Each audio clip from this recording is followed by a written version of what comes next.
humanity faced 500 warships until an ancient frigate emerged. Hundreds of unknown ships, far larger and more powerful than anything humans had built, were approaching the outer colonies. He felt a cold knot in his stomach. 500 warships, not one, not 10, but 500. Humanity was not ready for this. The fleet command room was full of tension. Commander Lisa Brown paced in front of the holographic map, her brow furrowed. "We need a plan," she said. Her voice was calm, but there was fear behind it. "There is no way we can fight them head-on. Our fleets are outnumbered and our weapons are weaker. We have to think smarter. We are looking at total destruction unless we find a way to turn this to our advantage. Maybe we can lure them into a trap, use asteroid belts or planet defenses. Anything to slow them down."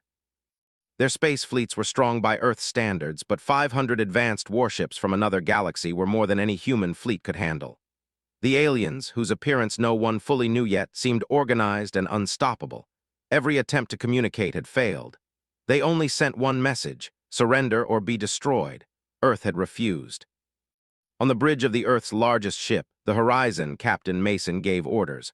"All ships prepare for defensive formation, protect the colonies and civilians, avoid direct confrontation if possible." His voice was steady, but his mind raced. He thought of the families, the children, the people he had sworn to protect. How could he stand against such a force?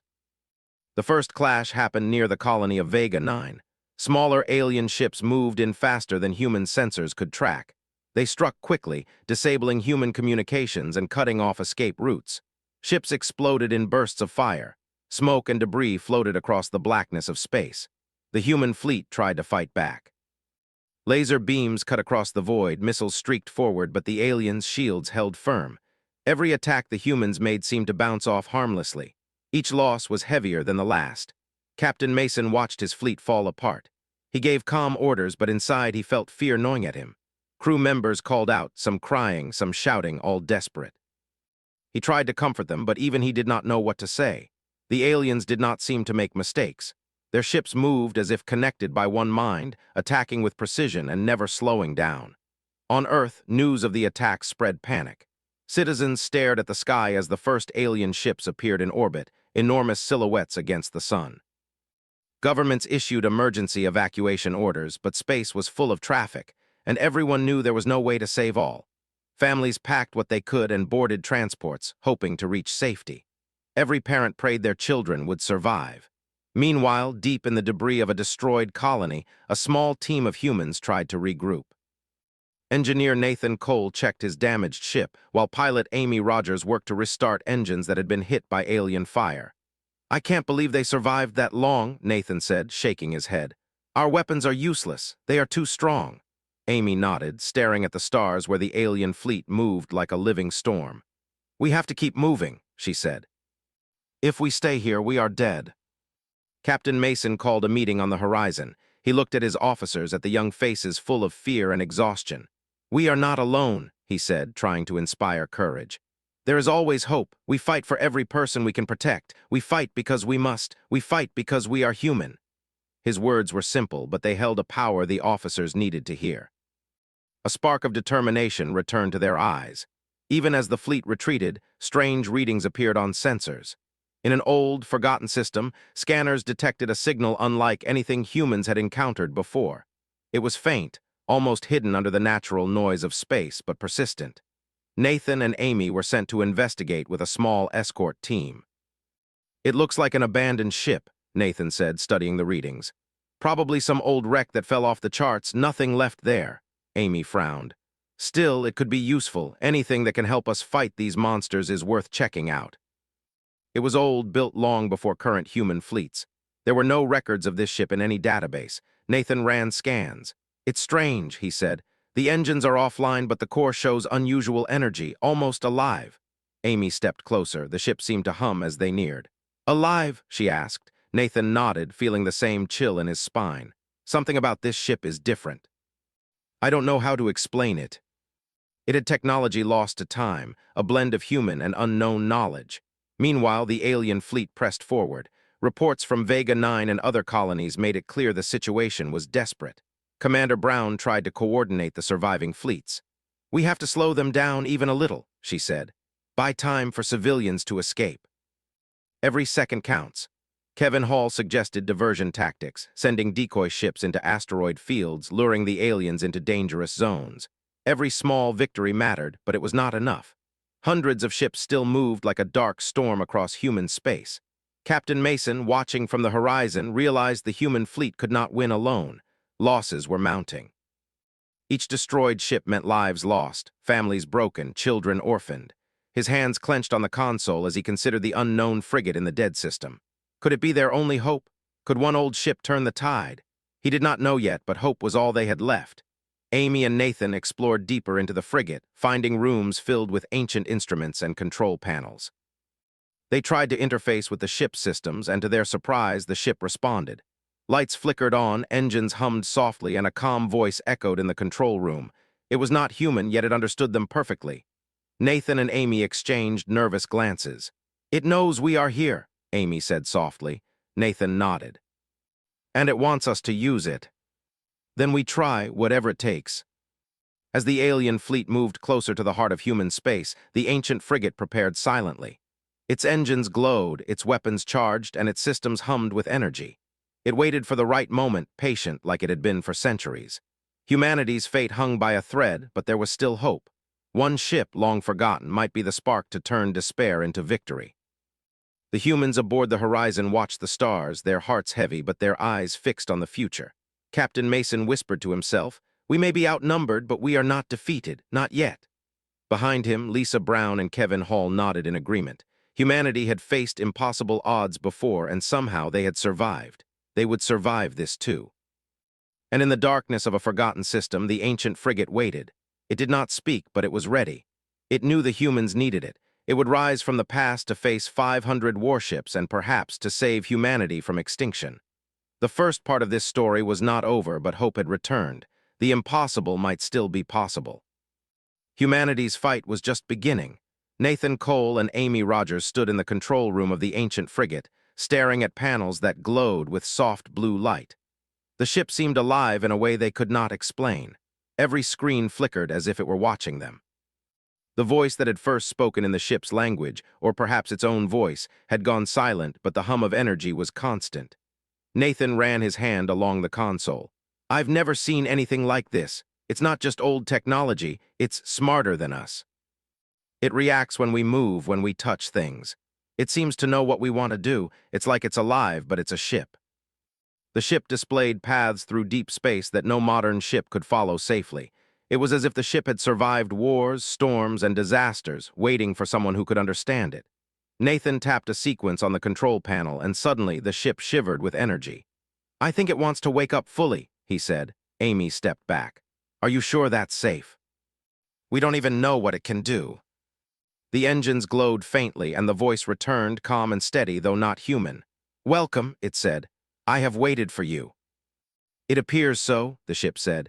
"I am a weapon, yes, but I am also a guardian. I was built to protect those who cannot defend themselves. You are the last hope of your people." The alien fleet was closer now. Reports showed entire colonies cut off, destroyed, or captured. Commander Lisa Brown was trying to coordinate what ships remained, while Kevin Hall tried to find weak points in the alien formations. "We can't hold them long," Kevin said. "Every second counts, but there are too many of them. We need something unexpected. We found it in a dead system. It's special. It's alive and it can fight. We have to try. Then we prepare for a strike. This ship might be our chance." The ancient frigate, now fully awake, moved alongside the horizon. Nathan and Amy coordinated with Mason, Lisa, and Kevin. "It can move faster than our ships," Nathan said. "It can avoid most attacks. It can fire on multiple targets at once, but it's not invincible. We need to be careful. This ship is powerful, but it's also alone against 500 warships." 500, one ship against 500. It sounds impossible. It weaved between debris, asteroid belts, and the remnants of destroyed colonies with precision that made the crew of the Horizon dizzy. Its weapons glowed as it targeted distant alien ships, firing energy blasts that cut through shields and hulls with terrifying speed. For the first time in weeks, humans watching from surviving ships and colonies felt hope. One ship could not change everything, but it could make a difference. The alien fleet noticed it immediately. Their sensors could not track it well, and every attack seemed to miss. Confusion spread among the aliens as their formations broke apart to chase the frigate. Captain Mason issued orders. Keep your distance. Observe, but do not interfere unless necessary. Let the frigate do its work. How could one ship, ancient old human, cause so much damage? They were used to overwhelming forces, numbers, and technology far superior to anything they faced.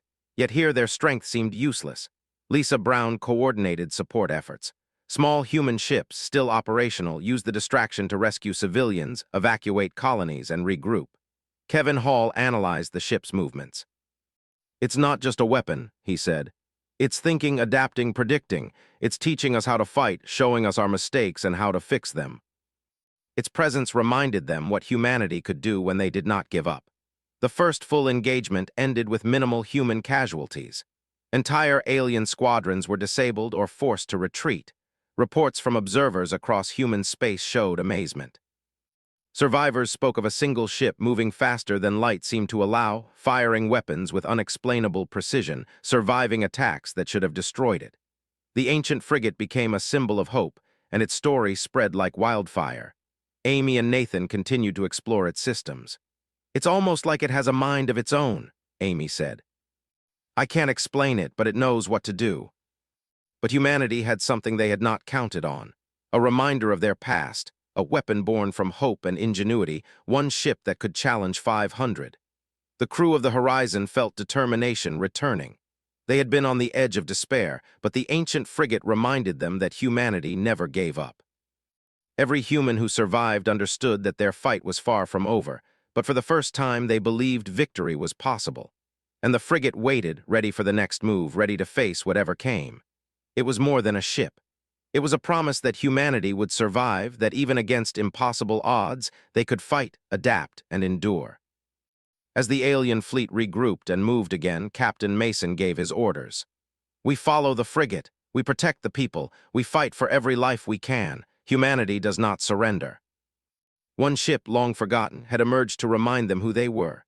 The battle had begun again, but this time, humanity had a spark that could not be counted, measured, or destroyed. One ancient frigate, alive with unknown power, had emerged from the shadows to face 500 warships. And humanity would fight with it. The alien fleet stretched across the blackness of space, like a dark storm covering the stars. 500 warships moved as one, massive and terrifying. Captain Eric Mason and his officers watched from the horizon, their hearts heavy, but their eyes fixed on the distant glow of the ancient frigate. It moved alone, smaller than any human ship, yet it seemed unstoppable. The frigate glided through space with impossible speed. Its engines left trails of light that faded quickly, almost like it was bending the stars themselves. Amy Rogers, sitting at the control station, monitored the weapon's systems. It's incredible, she said softly. It moves faster than anything we have, faster than our sensors can track. And look at that, it's avoiding their fire completely. From their perspective, one small ship should have been destroyed instantly, but every attack failed. Missiles evaporated before reaching the frigate. Laser blasts bent around it. Entire squadrons found their weapons shut down as if the frigate reached into them without touching a single ship. Confusion spread through the alien ranks.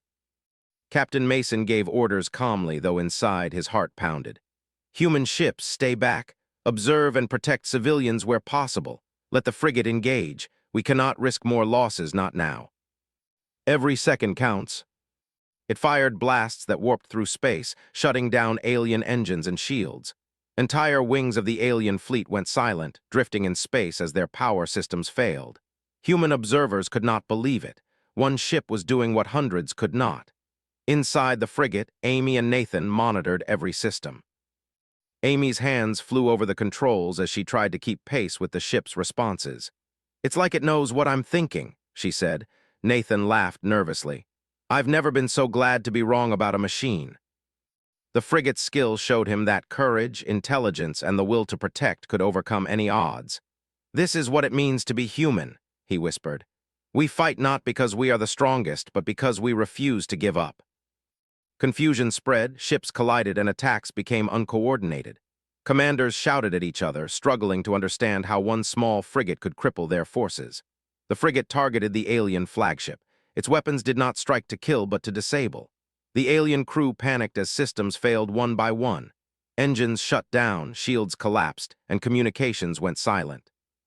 The flagship drifted helplessly in space, a prize captured without boarding or battle. Captain Mason called the Horizon's bridge. "We need to prepare for the next phase. If the flagship falls, the rest may surrender. Humanity must be ready to act." It's teaching us strategy, showing how we can survive and fight smarter. This is more than a battle, it's a lesson. Survivors began to believe that humanity might survive this impossible war. Amy watched the frigate disable another group of alien ships. "It's amazing," she said. "I don't understand how it does it, but it's saving lives without destroying everything. It's not just power, it's precision. Even when the odds are against us, we find a way. This ship is showing us that we can fight, even against impossible odds. We cannot afford mistakes."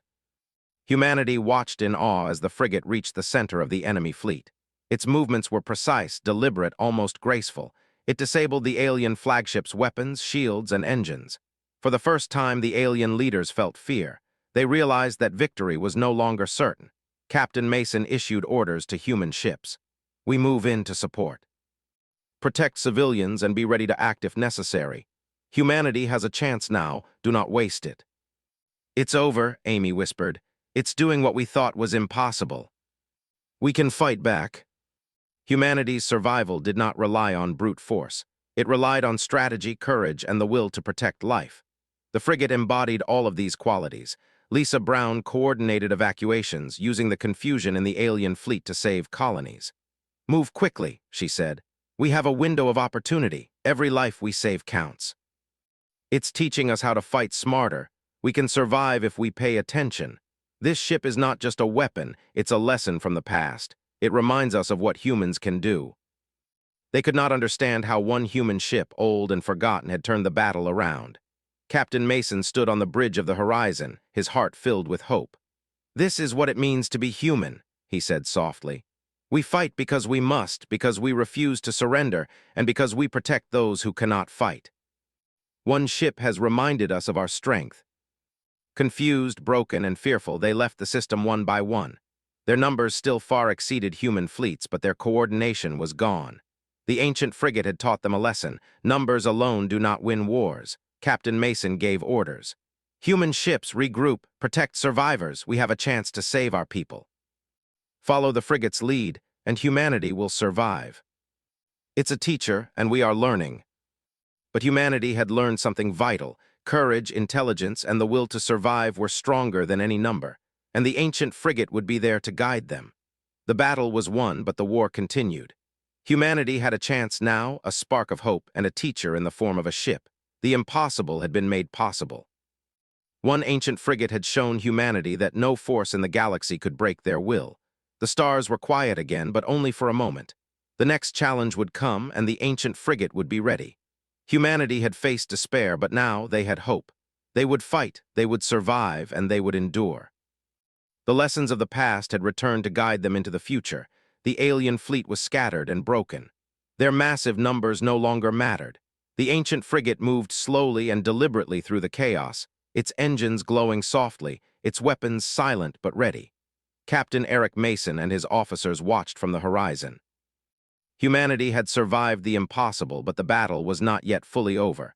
The alien commanders still resisted, still searched for a way to regroup. Amy Rogers monitored the frigate from her station. "It's moving toward their flagship again," she said. "It's not attacking to destroy, but to control. It's stopping them from regrouping. It's not about killing. It's about teaching, controlling, and showing strength. The aliens will learn their lesson." The energy field did not harm the crew, but it made escape impossible. The aliens realized that their power, their numbers, and their weapons were useless. Captain Mason felt a surge of hope. Humanity had faced extinction, yet here they were, watching an ancient ship save them all. "We need to prepare for what comes next," he said. "If they surrender, we must be ready to accept it. If they fight, we must follow the frigate's lead. They might surrender, or they might panic further. Either way, we have to stay calm and protect our people." Panic turned into fear. Slowly, one by one, alien warships dropped out of formation. Nathan leaned over the console. "They're surrendering," he said quietly. "The frigate isn't just a weapon, it's a teacher, a reminder. They realize they cannot win. Against impossible odds, we survive. One ship, one ancient frigate changed everything. Humanity's courage and intelligence did this. The stars seemed calm again, but he knew the galaxy would not forget this day. "We need to help the survivors," he said. "We need to rebuild, and we need to remember this. Humanity has survived because we never give up. It reminded us of our strength. I think it will rest now." Captain Mason turned to Lisa Brown. "We owe our lives to that ship," he said. "It saved millions, gave us hope, and taught us a lesson humanity must never forget. The frigate showed us what humans can do when we fight not just with weapons, but with heart." "It will disappear again, won't it?" she asked. Nathan nodded. "Yes, but it will wait. If humanity ever needs it again, it will return. It is not just a ship, it's a guardian. And we never forget the lesson of the ancient frigate." Children looked up at the stars, dreaming of one day exploring them, inspired by the story of one ship that had faced 500 warships and survived. Amy and Nathan returned to Earth, where the leaders of humanity met them. They told the story of the ancient frigate, how it had saved humanity, and how courage, intelligence, and patience had overcome impossible odds. Governments began to prepare for the future, learning from the lessons the frigate had provided. Captain Mason remained with the horizon, watching the stars. He knew the galaxy was vast and dangerous, but humanity had shown its strength. They had survived what seemed impossible, guided by courage, determination, and one ancient ship. The alien fleet, now far away, would remember this encounter. One ship long forgotten had taught them that humans fight not to dominate, but to protect. That lesson would last longer than any weapon or fleet. In deep space, the ancient frigate drifted silently, its engines dim, its systems resting. It had fulfilled its purpose for now. It waited, patient, ready for the day humanity would need it again. It had taught humans their strength, reminded them of hope, and proven that even in the darkest hour, survival is possible. Humanity had faced 500 warships and survived. They had endured despair, loss, and fear. But with courage, intelligence, and the guidance of one ancient ship, they had proven that humanity could not be broken. Captain Mason watched the stars one last time before reporting to Earth Command. "Humanity is alive," he said quietly. "We have survived, and we will continue to survive no matter what comes." Humanity had learned that courage, intelligence, and determination were stronger than numbers, stronger than fear, stronger than any weapon. And in the darkness of space, the ancient frigate rested, waiting for the day it would be needed again, a silent guardian, a teacher, and a reminder of what humanity could achieve. The stars were quiet. The alien fleet had withdrawn. Humanity had won. And hope burned brighter than ever before. The story of survival, courage, and one ancient frigate would be told for generations. It would remind humans that even against impossible odds, they could endure, adapt, and triumph. The galaxy had learned the strength of humanity, and humanity had learned the strength within themselves.